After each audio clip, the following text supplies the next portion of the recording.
extraordinaire petit et maladieu.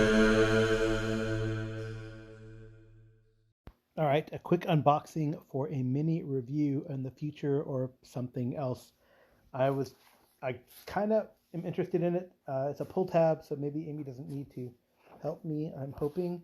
I'm still got one arm and doctor's visits and not so much admonishment this time, but hey, you need to keep up with your XYZs. So, yep, but sometimes you got to go to the doctor and this is going to be a challenge. So let me see if I can find a opener, and I can. An opener somewhere to open this because it's got tape. All right, cut away from you, especially when you should be when you're using your left hand instead of your right. But fortunately, this really is a really good box cutter. Very sharp. And it's opening well enough. This is like a standard letter envelope. 8.5 by 11. It is from Turgid Tomes out of Nashville, Tennessee, which is kind of cool. I'm pretty sure I got this on eBay. Excited about it. It's a paperback book. And I like that they wrapped it not just put it in an envelope, but wrapped it in paper. And it also has a magazine bag. And yes, it is Project Steel by Avenger Comstar Games.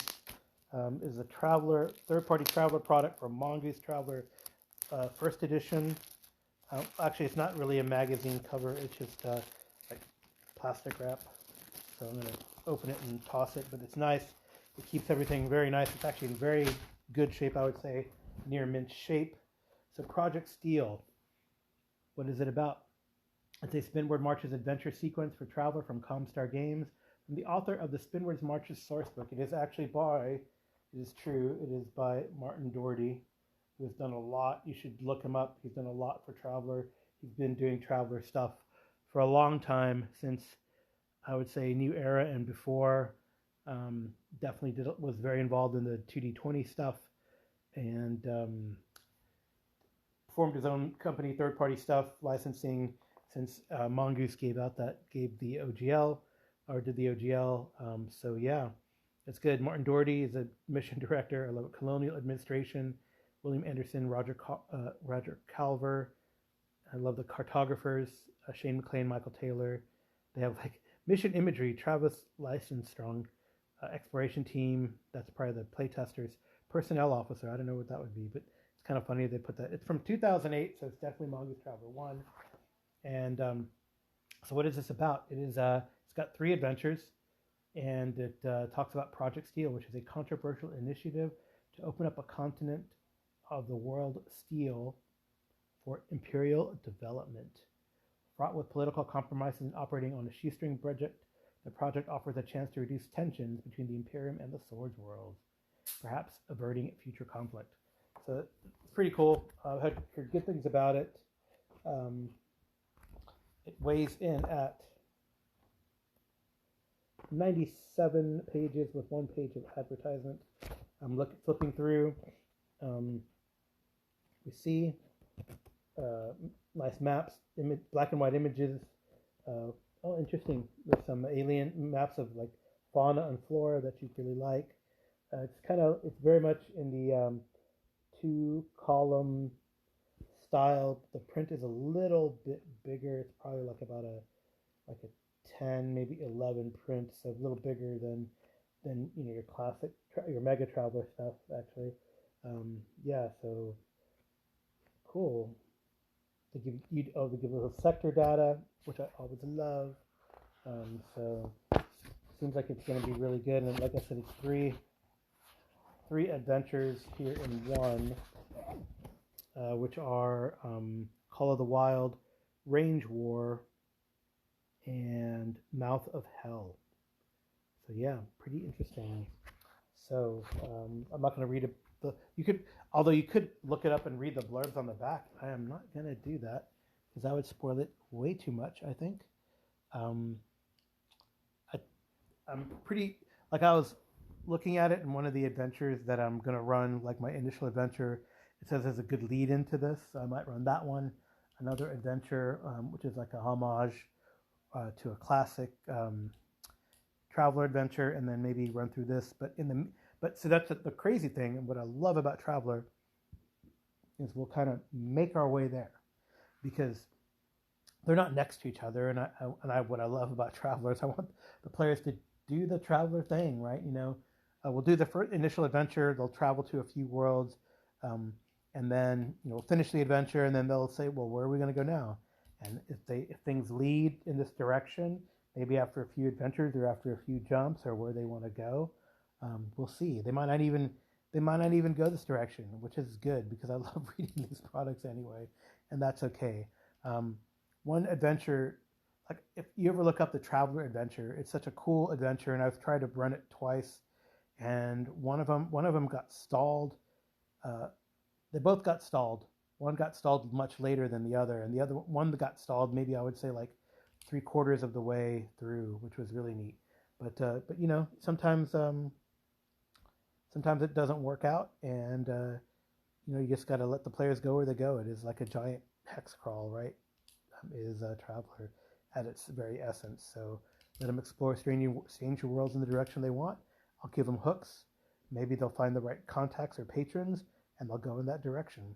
So so that's Project Steel, Spinward March's adventure.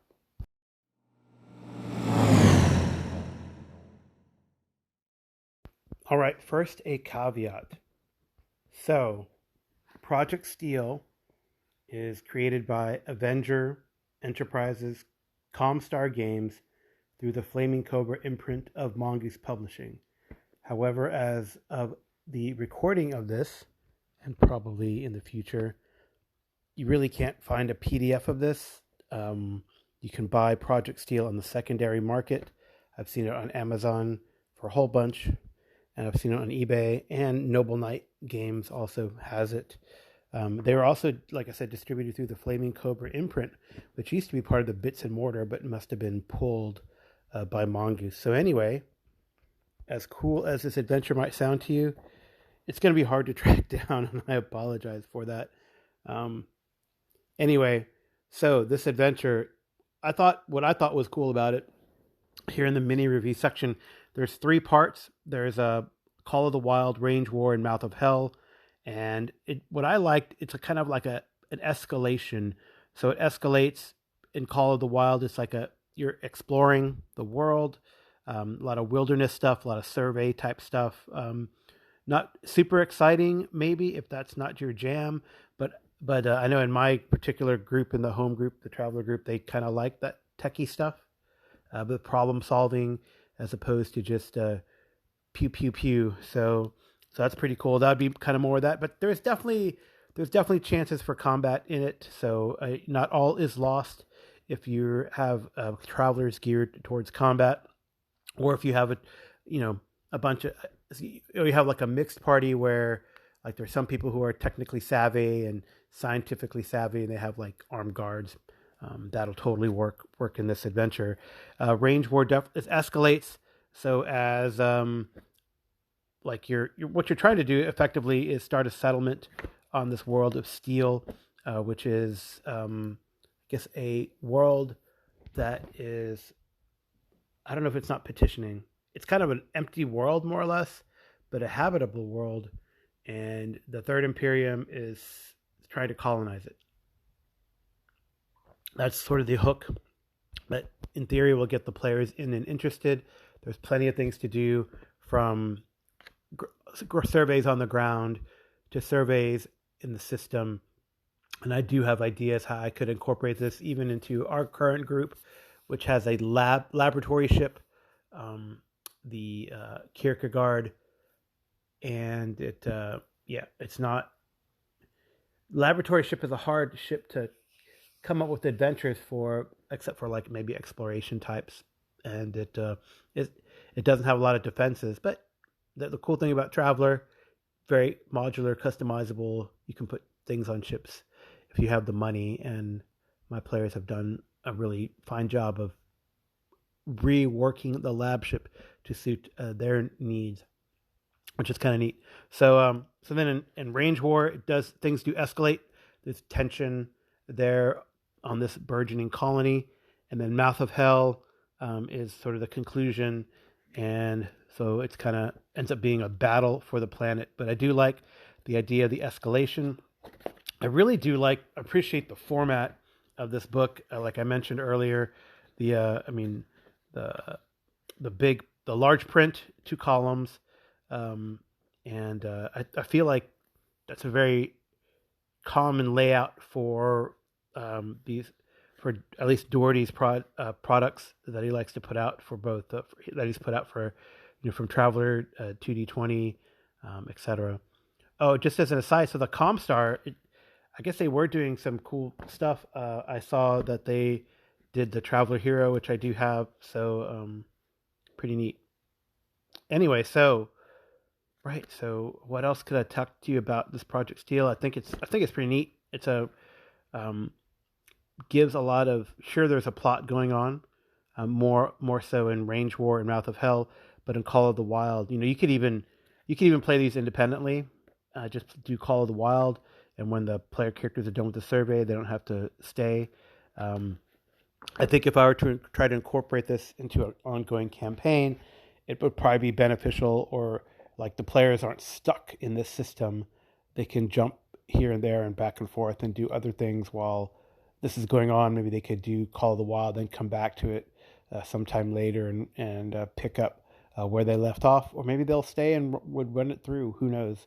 But that's the beauty of Traveller, and so I think it's a pretty thorough adventure, well designed, well written, and you can find it. I recommend it. It's a 3-parter as opposed to something like the Traveller Adventure or Pirates of Drinax that are out there that are pretty long, or even longer. What the Deep Night Revelation, so the campaigns that are out there, right? So what I think is neat is what Mongoose is doing currently. Is they have these series of products. So they have the naval adventures, the mercenary adventures, and they're kind of one-offs. I don't know if they're linked, but it's kind of neat that these, while they're one-offs, they can be linked into a mini campaign, and I think that's pretty cool. So anyway, there you go. Avenger Comstar Games presents Project Steel by Martin Doherty. And I hope you can find, if you think this is pretty cool, I hope you can find it. Again, I think they pulled the PDFs from what I read on the forums, but you can try to find this product on the secondary market. Good luck, and thanks for listening. This has been Carl Rodriguez of the GMologist Presents. You can, if you have any comments, that'd be great on this or other podcast. You can contact me, drop me a line at gmologist@gmail.com. You can just email me, send me a voice message. I also have a SpeakPipe account that is linked in the show notes. And you can hit me up on various Discords.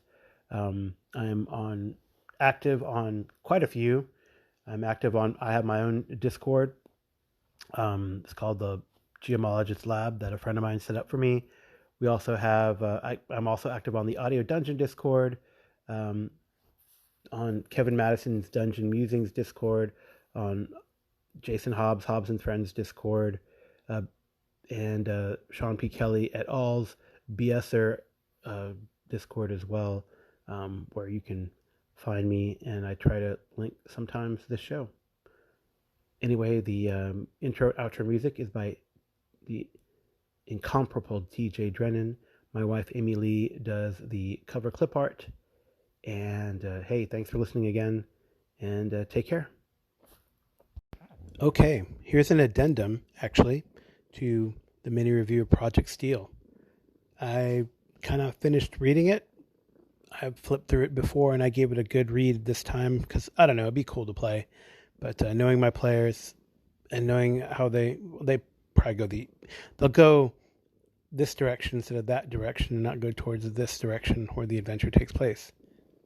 But interestingly, after the Range War adventure, it doesn't really escalate. It's kind of almost like a wrap-up or an aftermath that leads to a different kind of adventure, but it's still pretty epic, and I really liked it. It is like a wrap up to the events of what happens in the second adventure, Range War, but it allows the players to have a chance to save the world in a way they probably do not anticipate. And I think that's pretty cool. All right, that's it.